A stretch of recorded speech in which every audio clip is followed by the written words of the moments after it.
माताएं बहनें हमारी कौन सा होता है, करवा चौथ का व्रत करती हैं। अब तो हमें याद रखना चाहिए।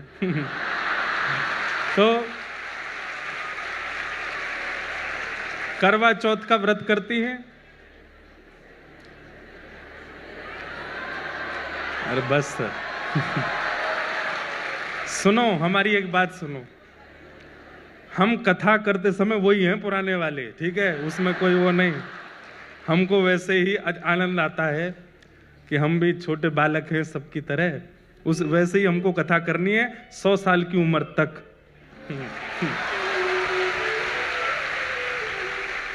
तो सुनो, बात तो सुनो पूरी। अब माताएं बहनें व्रत करती हैं। अब उस व्रत में कई माताएं बहनें जो हैं वो तड़प सी रही होती हैं कि कब निकलेगा चंद्रमा, कब निकलेगा। उस दिन जैसी चंद्रमा की आराधना कभी, कई जगहों पे बादल आ जाते। इस बार हम करवा चौथ वाले दिन बद्रीनाथ में थे, तो वहां पे 2-4 माताएं थी, वो भी बोले महाराज जी बादल आ गए। वहां तो बादल क्या, पहाड़ आ गए, पहाड़ के पीछे चंद्रमा है। तो बेचारे वीडियो कॉल करके जहां चंद्रमा दिख रहा, बोले हमको वहीं से दिखाओ। व्रत का मतलब, अब वहां व्रत का जो भाव है वो नष्ट हो रहा है कि आप तोड़ना चाह रहे हो। व्रत का मतलब क्या होता है? व्रत एक प्रकार का संकल्प है। आपने अपने प्रियतम के लिए, अपने प्रिय के लिए आज अन्न जल का त्याग किया है, उसमें उत्साह नहीं है तो वो व्रत श्रेष्ठ नहीं। एकादशी वैष्णवों की करवा चौथ है, हर महीने आती है। जितने तिलकधारी, जितने कृष्ण प्रेमी, जितने वैष्णव हैं, उन सबकी करवा चौथ है एकादशी। और करवा चौथ सौभाग्य से रखती है माताएं अपने पति की दीर्घायु के लिए। ऐसे ही वैष्णव जन अपने लाल जी के, अपने प्रिया प्रियतम के सुख के लिए, कि वो राजी रहें। देखो होता क्या है, अन्न नहीं खाते ना जब हम, तो हमारी एक दिन की आयु बढ़ती है। व्रत 2 ही होते हैं, अन्न व्रत और मौन व्रत। ये 2 ही हमारी जीवन को घटाते हैं। जितना अन्न खाओगे उतनी जल्दी आपका जीवन कम होगा, और जितना बोलोगे उतनी जल्दी आपका जीवन घटेगा। इसलिए कम बोलो, कम खाओ, जीवन बढ़ेगा। इसलिए ये 2 व्रत बताए हमारे शास्त्रों में। विषय हैं तो बहुत सारे, पर ये विशेष हैं, अन्न व्रत और मौन व्रत। तो व्रत करने से क्या होता है, आपकी आयु एक दिन की बढ़ जाती है। एक दिन आपने अन्न नहीं खाया तो एक दिन की आयु आपकी बढ़ गई। वैष्णव क्या करते हैं, ठाकुर जी हमने अपना जीवन आपको दे दिया, हमने अपना सर्वस्व आपको दे दिया, हमने अपना समय आपको दे दिया, पर हम जो भी कुछ देते हैं आपको, उसमें हमें कोई प्रमाणिकता नहीं कि आपको मिला कि नहीं। पर आज हम अन्न छोड़ करके जो एक दिन की आयु हमारी बढ़ी है, वो भी हम आपको प्रदान करते हैं, आपके चरणों में अर्पित करते हैं। ये आप स्वीकार करो। हमारा 80 वर्ष का जीवन है, 90 वर्ष का जीवन है, 60 वर्ष का जीवन, पता नहीं, पर उस 60 वर्ष के, 80 वर्ष के जीवन में हम जितने दिन एकादशी करते हैं उत्साह से, उतने दिन ठाकुर जी के पास पक्के रूप से हमको जाने को मिलेगा ही मिलेगा। उतने दिन तो ठाकुर जी अपने निकुंज में रखेंगे ही रखेंगे। इसलिए वैष्णवों की दूसरी निष्ठा क्या है, एकादशी निष्ठा। और वैष्णवों की तीसरी निष्ठा का नाम है तुलसी निष्ठा। आज तुलसी दिवस है। पूरा विश्व अलग दिवस बना रहा है, पर हम वैष्णवों के लिए आज तुलसी दिवस है। बंधुओं, प्रत्यक्ष रूप से, मैंने पहले भी कथा में कहा, भाई लोगों को ठाकुर जी की सेवा बड़ी निपुणता से करनी चाहिए। पर ठाकुर जी की सेवा में, शालिग्राम जी की सेवा में भी कई बार माताओं को निषेध बताया गया, और भी कई भावों में। माताओं के लिए तो तुलसी सेवा, तुलसी की सेवा करो। जिस घर में तुलसी जी हरी भरी रहती हैं, जिस घर की तुलसी जी देख करके बस आनंद आ जाए, घनी तुलसी घर के द्वार पर लगी हैं, उस घर में कभी यमराज नहीं आते। उस घर के किसी भी व्यक्ति को यमलोक नहीं जाना पड़ता। सबसे पहला प्रमाण तो यही है। और भैया सबसे बड़ी बात, आप लोग गूगल मैप पर एड्रेस डालते हो, गाड़ी आपकी वहां पहुंचा देती है। ठीक वैसे ही ठाकुर जी का जो गूगल मैप है, उसमें केवल यही डालते हैं किन किन घरों में तुलसी है। वहां के डायरेक्शन बताओ, वहां की दिशाएं बताओ, तो जिस घर में तुलसी, उसी घर में ठाकुर जी का आगमन होता है, उसी घर में वैष्णवों का। हनुमान जी गए लंका, और लंका में जाकर के जब पूरा लंका का दर्शन कर, तभी उन्होंने देखा एक तुलसी का वन। यहां कहां सज्जन कर वासा, ये लंका निश्चरों की भूमि, यहां पे सज्जन कौन रहता? बताइए, तुलसी से ये प्रमाण मिल गया कि कोई सज्जन है। और जब भीतर जाकर के देखा तो विभीषण जी महाराज, विभीषण जी को देख करके हनुमान जी ने उनको सज्जन कह दिया और कहा तुम पर राम कृपा अवश्य होगी, केवल इतने मात्र से कि बाहर द्वार पर तुलसी लगी है। आज तुलसी दिवस है। एक तो तन में तुलसी धारण करो, कंठ में तुलसी जी पहनो, हमारे प्राण कब चले जाएं पता नहीं, तुलसी जी तन में होनी चाहिए, स्पर्श में होनी चाहिए। और दूसरा, घर पर तुलसी धारण करो, घर पर तुलसी विराजमान करो। आज इसी प्रकार से अपने तुलसी दिवस को आनंदित आप लोग करो। बहुत सारे प्रश्न आए हैं, इतने सारे आए कि मैं तो पढ़ ही नहीं पाया, लेकिन कुछ विशेष हैं इसलिए मैं सुना देता हूं पढ़ करके। महाराज जी, श्री कृष्ण जब साथ में होते हैं परिवार के साथ और वहां वैष्णव के प्रति बुराई हो रही हो, दोष देख रहे हों और हमें ना चाहते हुए भी वो सुनना पड़े, हम जानते हैं कि वो अपराध है, मतलब घर के लोग किसी वैष्णव का बुराई कर रहे हैं, चॉइस ना हो, तब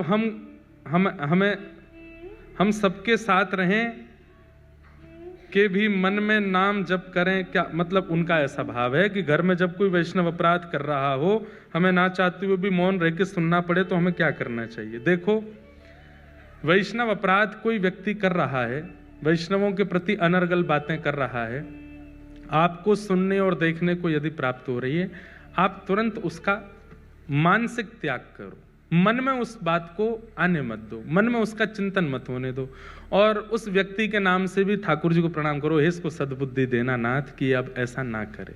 बस यही आप कर सकते हैं। लड़िएगा मत, विवाद मत करिएगा, विवाद वैष्णव का स्वरूप नहीं है। बंधुओं, कलिकाल जितना आगे बढ़ेगा उतना ज्यादा व्यासपीठ को, उतना ज्यादा संत समाज को, उतना ज्यादा वैष्णवों को खतरा बढ़ता ही जाएगा। लोग बाग दुनिया भर के प्रलाप करके कैसे भी करके चाहते हैं कि इतने वैष्णवों को कथा नहीं सुननी चाहिए, इतने लोग क्यों सुन रहे हैं, इतनी भक्ति क्यों बढ़ रही है लोगों में, इतने कृष्ण भक्त क्यों हो रहे हैं? तो कहीं ना कहीं कलयुग प्रलाप करवाता है लोगों से। आपको चाहिए आप मौन रहिए, उनके नाम से भी जप कर लो, ठाकुर जी इनको सद्बुद्धि दे। ठाकुर जी को नहीं छोड़ा लोगों ने, आजकल के वैष्णवों को क्यों छोड़ेंगे? इसलिए उस पर ज्यादा चिंतन नहीं। कहा जाता है कि माता पिता की सेवा ईश्वर की भक्ति के स्वरूप है। अगर वह इस दुनिया से चले गए और आपकी सेवा वाला कर्म अपने अनुकूल नहीं, विपरीत निकले और आपको अत्यधिक कष्ट दे, उसका निवारण दें। इनका ऐसा भाव कहा जाता है, माता पिता की सेवा ईश्वर की भक्ति के स्वरूप है। अगर वह इस दुनिया से चले गए और आपके सेवा वाला कर्म आपके अनुकूल नहीं, विपरीत निकले, तो आपको अत्यधिक कष्ट दे, उसका निवारण दें। यदि आपके अपने ही आपको सबसे ज्यादा कष्ट दें और आपको जीना भी दुर्बल कर दें, तो इसके प्रति क्या करना चाहिए? प्रहलाद जी महाराज का चिंतन करो, जहां पिता ही हिरण्यकश्यप हैं, पिता ही मारते हैं, पिता ही मरवाने की आज्ञा देते हैं, ऐसी स्थिति में भी प्रहलाद जी महाराज। बंधुओं, एक चीज सीखिएगा, भक्ति परिस्थिति के अनुकूल विचलित नहीं होने देती। परिस्थिति में चाहे पति, चाहे पत्नी, चाहे माता पिता, चाहे अंतरंग व्यक्ति भी आपके विपरीत हो जाए, तो भी अगर आप भक्त हैं तो आप विचलित नहीं होंगे। प्रहलाद जी महाराज से सीखो। प्रहलाद जी महाराज प्रसन्न, प्रहलाद जी ने नृसिंह भगवान को इसलिए प्रकट कर दिया क्योंकि इतने समस्त प्रलापों में भी एक बार भी अपने पिता को दोष दृष्टि से नहीं देखा। अब एक कथा सुनाते हैं। हमारे पांडुरंग भगवान के अनेक भक्त हुए, उनमें से एक भक्त हुई सक्कूबाई। कौन हुई? सक्कूबाई। तो सक्कूबाई की कथा मैंने सुनाई है पहले भी, पर मैंने एक ग्रंथ में कुछ अलग भी पढ़ा पंढरपुर में ही, आज स्मृति में आया तो सुना देता हूं आपको, ध्यान से सुनिएगा। सक्कूबाई, एक वैष्णव कुल में जन्म हुआ सक्कूबाई का। परिवार, माता पिता, भाई बंधु सब भक्त थे। सक्कूबाई का बाल्यकाल और विवाह से पूर्व का जीवन इतना अच्छा था क्योंकि सब भक्त थे। लेकिन विवाह के बाद कन्या कैसे कुल में जाएगी इसका कोई प्रमाण नहीं दे सकता। सक्कूबाई का विवाह किया गया, लेकिन परिवार ऐसा मिला विपरीत, और विपरीत ही नहीं, विपरीत की पराकाष्ठा। कई घर ऐसे होते हैं जहां सास ससुर अनुकूल नहीं है लेकिन पति अनुकूल है तो भी निर्वहन किया जा सकता है। पति अनुकूल नहीं है लेकिन सास ससुर अच्छे तो भी निर्वहन हो जाता है। बहुत सौभाग्यशाली मानिए कि सब अनुकूल हैं, माता पिता सास ससुर पति बच्चे सब अनुकूल हैं, तो बहुत बड़ी कृपा है ठाकुर जी की, नहीं तो कोई ना कोई प्रतिकूल ही रहता है।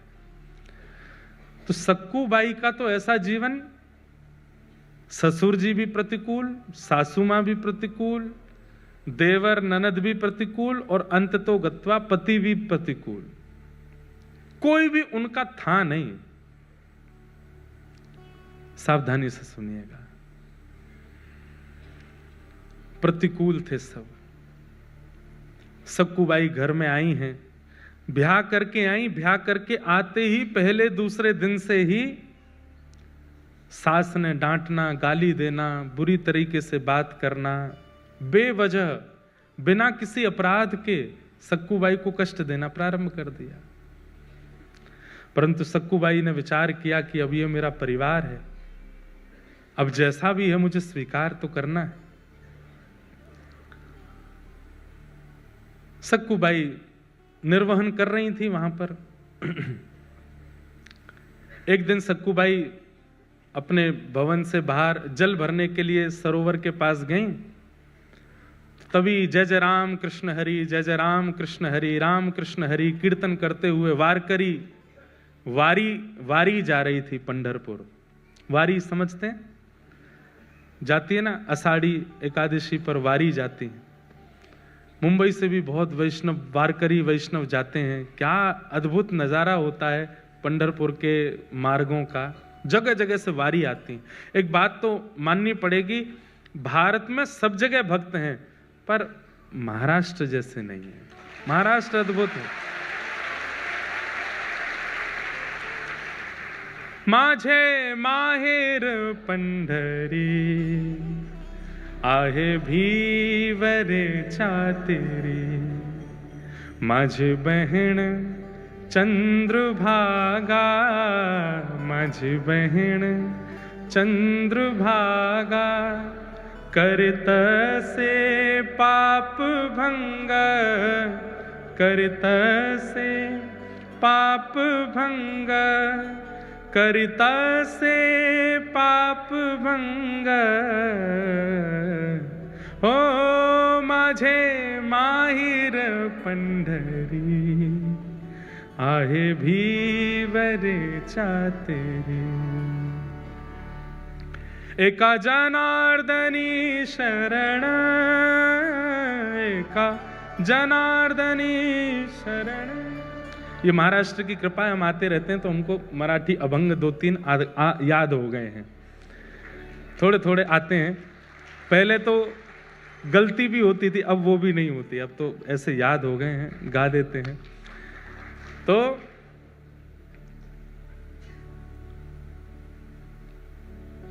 बाप आई आई माझे विठ्ठले रखुमाई, माझे विठ्ठले रखुमाई, माझे विठ्ठले रखुमाई, हो माझे माहिर पंढरी आहे भीवरे छातेरी, आहे भीवरे छातेरी। ऐसे श्री पंढरीनाथ गाते हुए निमग्न होते हुए जय जय राम कृष्ण हरि का उद्घोष गरज करते हुए वारकरी जा रहे थे पंढरपुर। और बंधुओं, जब अत्यंत वैष्णव व्यक्ति नाम धुन सुन लेता है ना, तो वो रोक नहीं पाता स्वयं को।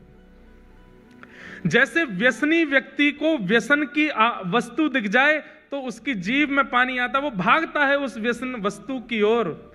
ऐसे ही भक्त जो होते हैं नाम के व्यसनी होते हैं, कथा के व्यसनी होते हैं। कथा के व्यसनी हैं आप सब लोग। आज मुझे बता रहे, बोले महाराज जी योगी सभागृह की गिरिराज जी जैसी परिक्रमा लग रही है, यूं लाइन, ऐसे लाइन, इतनी लंबी लाइन, उधर से लाइन। मेरे को लाके वीडियो दिखाया, मैं खुद मैंने कि यार ऐसी वाली फीलिंग आ जाती कि हम कुछ हैं क्या। इतने लोग, लेकिन भगवान करे ये भाव कभी आवे ही नहीं। और आप ऐसे ही लंबी लंबी लाइन लगा के आते रहो, कथा सुनते रहो, जहां जगह मिले बैठ जाओ, बस सुनो। तो क्या बता रहा था मैं? तो व्यसनी होते हैं वैष्णव, कथा सुनने के व्यसनी होते हैं, नाम सुनने के व्यसनी होते हैं। सक्कूबाई तो स्वयं को रोक नहीं पाई, उठ करके नृत्य करना चाहती थी, लेकिन अड़ोस पड़ोस की माताएं भी थी साथ में, तो रुक गई, बस देखती रही। नेत्रों से अश्रु गिर रहे हैं, मुख पर प्रसन्नता है, मनी मन नृत्य कर रही है, कुछ नहीं कर सकती। जैसे ही वे वारकरी वारी लेकर के पंढरपुर की ओर बढ़े, उनकी रज उठा करके अपने माथे से लगाने लगी। आपको प्रणाम करती हूं, वंदन करती हूं कि आप लोग पंढरपुर जा रहे हैं, कितने भाग्यशाली हैं आप लोग। मैं तो नहीं जा सकती, मेरे ऊपर तो कृपा नहीं। और इतनी ज्यादा भावुक हो गई कि रोने लगी सक्कूबाई। तभी एक वहां बहन बैठी थी पास में, उसने कहा तू क्यों रोती है, क्या बात है? मुझे पता है तेरे घर से आवाजें आती हैं, तुझे मारते हैं पीटते हैं तेरे घर के सब लोग, मैंने देखा है, बहुत बहुत विचलित हैं, बहुत विचित्र हैं सब लोग। इधर देखो, ध्यान से सुनो, क्या बात है? बोले कुछ नहीं, बस पंढरपुर जाने का मन हो रहा है, पंडरीनाथ विठोबा को देखने का मन हो रहा है। इन सबको देख के इनकी भाग्य की सराहना कर रही हूं कि कितने भाग्यशाली, जाएंगे पंढरपुर में, दर्शन करेंगे, कीर्तन करेंगे, गरज करेंगे, प्रसाद पाएंगे। मैं कहां, यहीं पिटती रहूंगी घर में, कुछ नहीं कर सकती। लेकिन ठीक है, मेरा भाग्य ऐसा, मेरा शायद विठोबा ने इसी में मेरा सुख सोचा होगा, नहीं जाऊंगी। तो बोले तू एक काम करना। बोले क्या? तू चली जा, एक बार चली जा यहां से, फिर लौट करके मत आना, वो विठोबा तुझे संभाल लेंगे, तेरी रक्षा कर लेंगे। नहीं नहीं, मैं ऐसा नहीं कर सकती, मेरे माता पिता पे बात आ जाएगी, परिवार छोड़ के कैसे जाऊं मैं। बोले तू जाना, कब तक विचार करती रहेगी? ये तो ऐसे ही करते रहेंगे तेरे साथ। आज वारी मिल गई है, इसके सारे चली जाएगी, कल को वारी नहीं मिलेगी, कल को कोई वैष्णव जाते हुए नहीं दिखेंगे, कैसे जाएगी? अभी तो इनके बीच तू पहुंच जाएगी पंढरपुर, चली जा। मन में ऐसी स्थिति बनी, जाऊं नहीं जाऊं, जाऊं नहीं जाऊं। अंत तो गत्वा सक्कूबाई सब छोड़ छाड़ करके दौड़ पड़ी और वारी में जाकर के निकल पड़ी पंढरपुर की ओर। परंतु ऐसा है ना कि कई लोग तो आपकी भक्ति में सहायक होते हैं, और कई लोग जो होते हैं उनको ये लगता है ये क्यों कर रहा है भक्ति, इसकी तो शिकायत होनी चाहिए। जो 2-4 माताएं बहनें और थी, उन्होंने सक्कूबाई की सास को जाकर बता दिया। बोले अरे बहू तो निकल गई हाथ से। बोले कहां गई? बोले वो वारी जा रही है पंढरपुर, उसमें नाच रही है, संतों के बीच में नाच रही है, और नाचती हुई जा रही है, सब छोड़ छाड़ के निकल गई है। तुरंत अपने पुत्र को बुलाया, पति को बुलाया, अरे सक्कूबाई चली गई, उसको पकड़ के लाना है। डंडे लेकर के बड़े बड़े पहुंचे, वारी ज्यादा दूर नहीं जा पाई थी, वहीं सक्कूबाई के केस पकड़ लिए, लेकर के आए वापस। सक्कूबाई के तो अभी भी वही कीर्तन चल रहा था मुखमंडल पर, जय जय राम कृष्ण हरि, जय जय राम कृष्ण हरि। परिवार के लोगों ने लाकर के सक्कूबाई को एक खंबे से बांध दिया, और बांध करके एक एक करके सक्कूबाई पर प्रहार करने लगे। नेत्रों में अश्रु भराए, आज रोने लगी फूट फूट करके, हे विठोबा क्या मैं इतनी बड़ी अपराधी हूं? क्या मैंने इतना प्रारब्ध मेरा गलत है, इतना मैंने जीवन में दोष है जो मैं पंढरपुर नहीं जा सकती, मैं वारी में नहीं जा सकती, मैं कीर्तन नहीं कर सकती? इतना कष्ट, संकट, विपत्ति ये सब मुझको प्राप्त होते हैं, क्या मैं इतनी बड़ी दोषी हूं? और बंधुओं, जब ऐसी परिस्थितियां जाती नहीं है ना, बार बार आती रहती हैं, आती रहती हैं, तो भाई सहना तो भक्त को आता है, पर एक समय ऐसा आता है कि भक्त सहते हुए ठाकुर जी को ही सुना देता है, बोले अब तो बस करो नाथ, आपने जो कुछ दिया मैंने सब स्वीकार किया, पर मैं भी तो एक स्थिति में, कौन सा आपसे वैभव संपत्ति मांग रही हूं, आपका दर्शन ही तो मांग रही हूं। जब ऐसा कह करके सक्कूबाई रोने लगी, परिवार के लोग मारते हुए थक गए, चले गए अंदर। सक्कूबाई खड़ी है, सास ने कह दिया अब इसको ना भोजन मिलेगा ना पानी मिलेगा, यहीं खड़ी रहेगी और सुबह से शाम तक जब जब हम निकलेंगे तब तक मारेंगे इसको। देखूं तो सही कैसे जाती है, दोबारा कभी इसके हृदय में इच्छा, इसकी आत्मा घबराए कीर्तन सुन करके, इतना मारना है इसको। सक्कूबाई भूखी प्यासी खड़ी हैं और रो रही है, विठोबा विठ्ठल विठ्ठला, विठ्ठल विठ्ठला, विठ्ठल विठ्ठल विठ्ठल विठ्ठल विठ्ठल विठ्ठला, विठ्ठल विठ्ठला, विठ्ठल विठ्ठला, विठ्ठल विठ्ठल विठ्ठल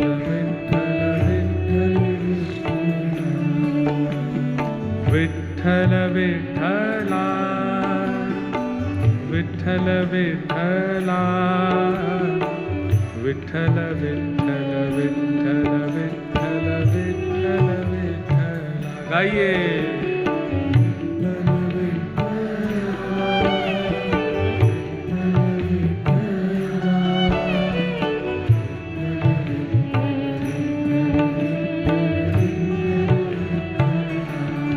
सक्कूबाई गा रही है और इतने में ही एक गांव की ही, जो जैसे नवारी साड़ी पहनते हैं ना यहाँ महाराष्ट्र में, लांग लगा करके माताएं ऐसे तैयार होती हैं, गजरा वजरा पहन करके, बिल्कुल ऐसी नवारी साड़ी पहन करके सांवली सी एक सखी, स्वयं पंडरीनाथ भगवान ही एक सखी बन करके आए और आकर के सक्कूबाई के पास खड़े हो गए, नेत्र बंद करके अश्रु प्रवाह करती हुई गा रही है। तभी आकर के जैसे ही पंडरीनाथ भगवान ने स्पर्श किया, एक सखी के रूप में आए थे, नेत्र खुले, नेत्र खोल करके देखा, अरे तू क्यों रोती है, क्या बात है? पंढरपुर जाना है, पंडरीनाथ को देखना है, बस वही इच्छा है। तुरंत रस्सी खोलने लगे ठाकुर जी, बोले मत करो, मेरी सास बहुत मारेगी।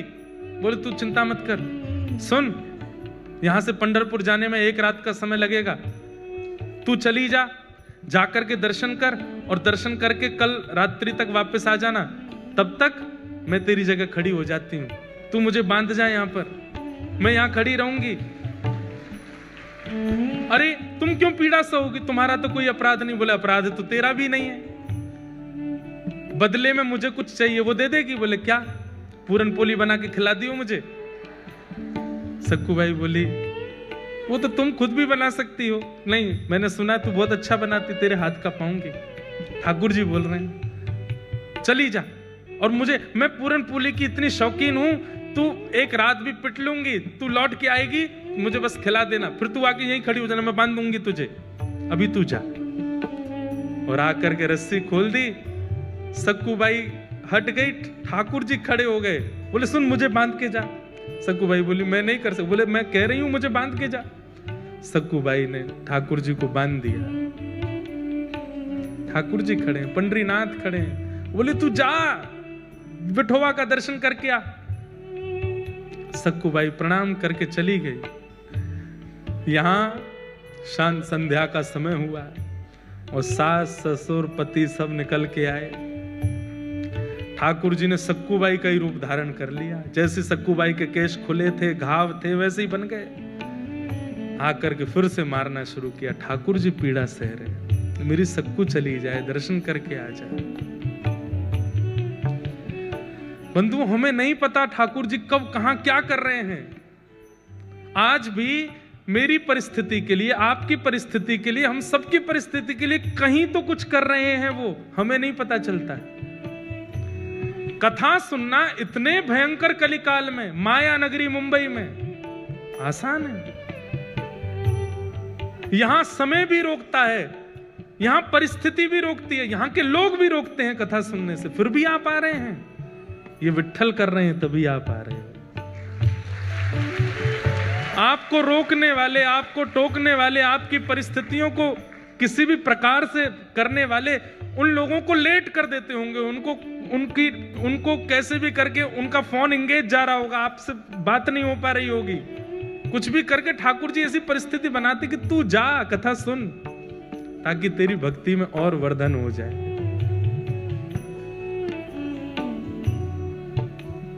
पति मार रहा है, सास ससुर मार रहे हैं, ठाकुर जी पिट रहे हैं खड़े होकर के, और बोले मेरे भक्त को जो कष्ट मिला वो मैं भी तो सहूं। अनुब्रजाम में हम नित्यम पूये ये तन्य रेणु भी। ठाकुर जी कहते हैं मैं नित्य अपने भक्तों के पीछे पीछे घूमता हूं। मेरे भक्त का कोई अपराध करता है तो वो इस बात को निश्चित रखे वो अपराध मेरा भी हो रहा है। मेरे भक्त के मुख पर तुम गाली दे रहे हो तो मेरे सामने खड़े होकर के गाली देने में तुमको जैसा लगेगा वैसा ही हो रहा है, तुम मुझे ही गालियां दे रहे हो। सक्कू बाई तो पहुंच गई पंढरपुर, यहां ठाकुर जी पीड़ा सह रहे हैं। सुबह का समय हुआ, रात निकल गई, ठाकुर जी खड़े रहे भूखे प्यासे। पति आता था रोज रस्सी देखने के लिए, ढीली तो नहीं हो गई, और जैसे ही सक्कू बाई की रस्सी पेट के पास से पकड़ करके देखी ढीली तो नहीं है, जैसे ही हाथ लगाया तो ठाकुर जी के अंग का स्पर्श जैसे ही पति को हुआ, उसके चित्त में दया का संचार होने लगा, दया की भावना आने लगी। बंधुओं, जब कभी भी इस संसार में दुनिया निर्दयी हो गई हो लेकिन आपके चित्त में तब भी दया आई हो, तो ये बात याद रखना, ठाकुर जी ने छुआ है आपको, इसीलिए दया आ रही है, इसीलिए प्रेम आ रहा है। ये दया की भावना, ये प्रेम की भावना, ये सरल स्वभावना, ये आपका नहीं है। आप सब तो राक्षस हैं। हमारे अंदर ये सहज स्वभाव का प्रादुर्भाव ठाकुर जी के स्पर्श से होता है। जब जब दया आवे, जब जब किसी के ऊपर करुणा आवे, किसी के ऊपर दया आवे, किसी की सरलता, किसी के प्रति दीन भाव आवे, समझना ठाकुर जी ने छुआ है। सक्कू बाई के पति ने जैसे छुआ तो दया आ गई। कितनी दया आई?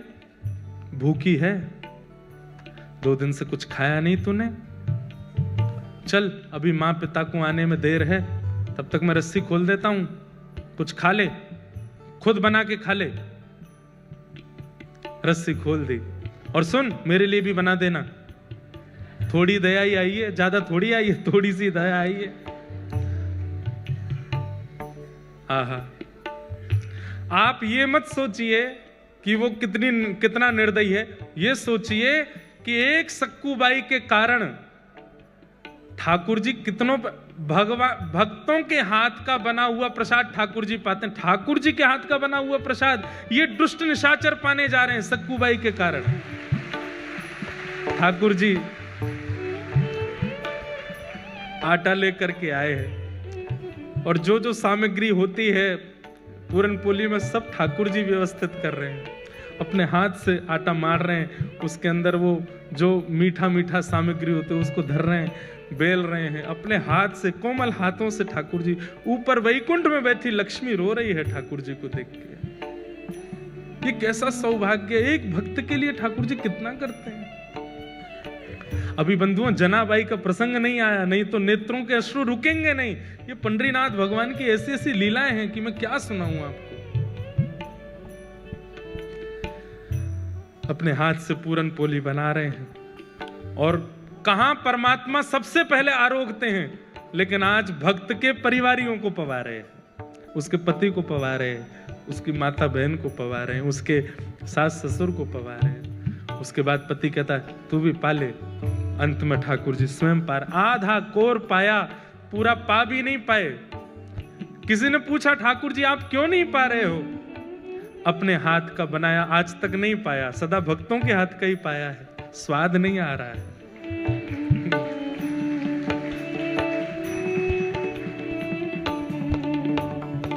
ओ पालन हारे निर्गुण और न्यारे, तुमरे बिन हमरा कौन। ओ पालन हारे निर्गुण और न्यारे, तुमरे बिन हमरा कौन।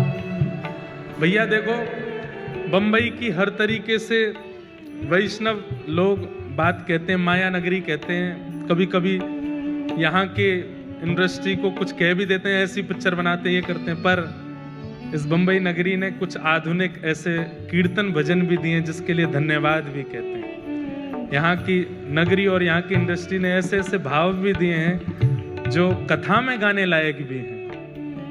हमरी उलझन सुलझाओ भगवन, तुमरे बिन हमरा कौन नहीं। हमरी उलझन सुलझाओ भगवन, तुमरे बिन हमरा। पूरन पोली पवादी ठाकुर जी ने स्वयं पाली। पति ने कहा चल आजा, दोबारा खड़ी हो। खड़े हो गए ठाकुर जी, फिर से बांध दिया, फिर से मारना शुरू किया। वहां सक्कूबाई पहुंची है पंढरपुर, और पंढरपुर पहुंचते ही जैसे विठोवा को देखा है, कमर पर हाथ रख के सुंदर ते ध्यान उभे विटेवरी। आहा, ऐसा सुंदर जिनका ध्यान है, उनका प्रत्यक्ष दर्शन करके सक्कूबाई तो मंत्रमुग्ध हो गई। ठाकुर जी के चरणों को स्पर्श करके, हृदय से लगा करके, दर्शन करके इतनी आनंदित हो गई। अब जैसे ही बाहर निकलने लगी, सक्कूबाई तो भूल गई कि मेरा परिवार है, मेरा घर है, मेरा पति है, मेरी सास है, कौन, सब भूल गई। कुछ स्मृति नहीं थी, बस ये लग रहा है कि मैं दूर नहीं जा सकती, मैं आपसे दूर नहीं हो सकती नाथ। ज्यों ज्यों पग बाहर कर रही है घर से, मंदिर से, त्यों त्यों सक्कूबाई के ऐसा लग रहा है कि मैं कैसे रहूंगी। ये विठोबा जैसे ही दिखने बंद होंगे, मेरी श्वास निकल ना जाए, मेरे प्राण ना चले जाएं। और वही हुआ। जैसे ही सक्कूबाई मंदिर से बाहर आई, विठोबा दिखने बंद हुए। व्याकुल प्राण धरत नहीं धीरज, ऐसे प्राण हो गए सक्कूबाई के। उसी समय एक क्षण में खड़ी खड़ी सक्कूबाई के प्राण निकल गए, ठाकुर जी में विलीन हो गए।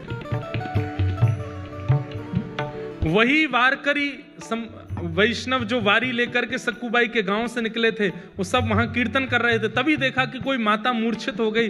दौड़ करके सबने जाकर के देखा, श्वास देखी चल नहीं रही है, नब्ज देखी चल नहीं रही है। वैद्य आए, वैद्यों ने मृतक घोषित कर दिया। वारकरी वालों में से एक बोला, अरे ये तो वो सक्कूबाई है, इसके गांव से ही तो हम लोग निकले थे, जो हमारी वारी में थोड़ी दूर चली, फिर सास ससुर पकड़ के ले गए थे, मारा पीटा, ये वही तो है। सबने मंत्रणा की, बोले कितनी सौभाग्यशाली, ठाकुर जी को देखते देखते प्राण चले गए। अब इसका शव वापस इसके घर पहुंचाना नहीं है, यही संस्कार कर दो इसका।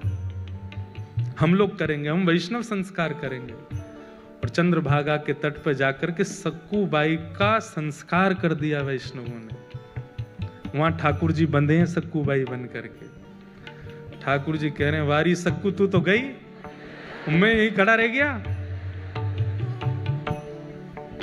अरे सक्कू ये क्या करके गई?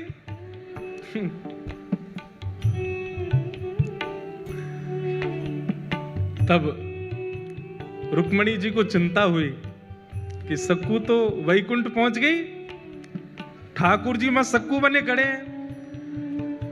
तब ठाकुर जी से कहा, नाथ ये मैं बहुत सह रही हूं, आप इतना कुछ वहां सह रहे हैं, मैं देख के मेरे को व्याकुलता हो रही है, अब नहीं होगा ये काम, अब कुछ करिए। बोले क्या करूं, सक्कू तो गई, मेरे को यहाँ रहना ही पड़ेगा। बोले नहीं नहीं नहीं, कुछ तो करो। तो ठाकुर जी गए पंढरीनाथ भगवान चंद्रभागा जी के तट पर, और सक्कूबाई की चिता की जो राख थी, उस राख से सक्कूबाई का स्वरूप बना करके पुनः उनको जीवित कर दिया और जीवित करके कहा, अरे सक्कू, बोली मुझे क्यों आपने वापस इस संसार में बुला लिया? ठाकुर जी बोले, मैं बंधा हूं वहां पे, तो बोले वहां जा। नाथ, उस नरक में मैं कैसे जाऊं? बोले कुछ नहीं, इतने दिन मेरा संग किया, मेरे हाथ की बनी पूरन पोली खाई है उन्होंने, अब मेरा तो वहां पर पदार्पण हो चुका है, मेरे हाथ में मुझे जो करना था कर लिया। अब तेरे चरण दोबारा जब वहां पड़ेंगे, अब तू परम भक्ता हो गई है, तेरे चरण पड़ते ही वो शुद्ध हो जाएंगे, अब तू वापस जा। और वापस जाकर के वहां पर व्यवस्थित हो। सक्कूबाई अर्धरात्रि के समय पहुंची, ठाकुर जी में सक्कूबाई बने खड़े थे, उनको मुक्त किया। मुक्त करके ठाकुर जी तो अंतर ध्यान हो गए, कृपा करके सक्कूबाई वहां आकर के खड़ी हो गई। आज सुबह उठते ही पता नहीं क्या सास ने रात में स्वप्न में कुछ देखा, पति को कुछ हुआ, सब ने आकर के सक्कूबाई को खोल दिया। वो तो सक्कूबाई तो ठाकुर जी तो जा चुके, सक्कूबाई आ गई।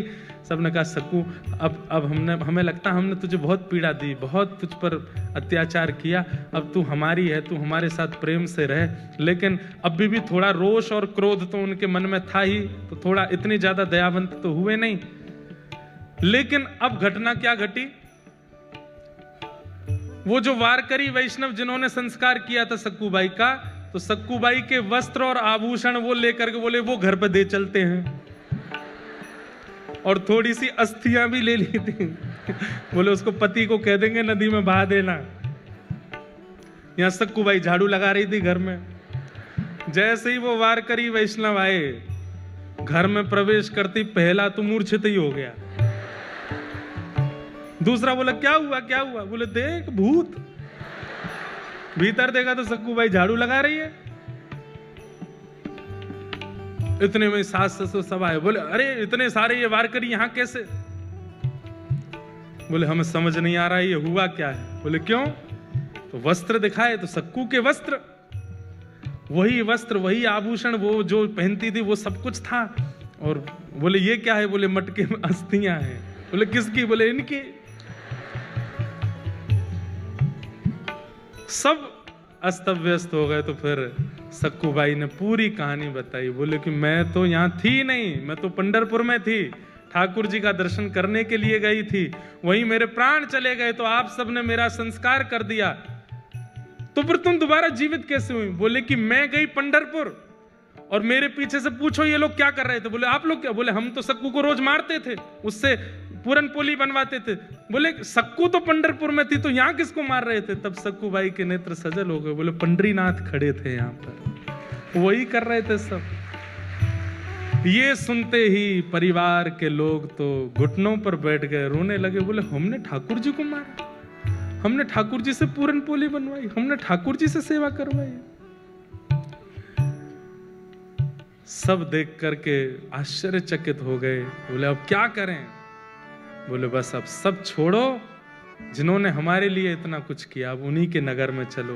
और सब छोड़ करके श्री सक्कूबाई अपने पूरे परिवार के सहित पंढरपुर चली गई और श्री पंडरीनाथ भगवान के चरणों में विराजमान होकर के अपना शेष जीवन वहीं व्यतीत कर दिया।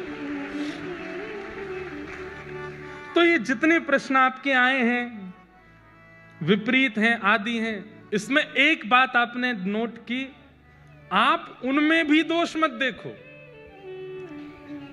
ये बात करने में बहुत कठिन है, पर अगर कर लोगे तभी तो सक्कू बन पाओगे, तभी तो प्रहलाद बन पाओगे, तभी तो ध्रुव बन पाओगे।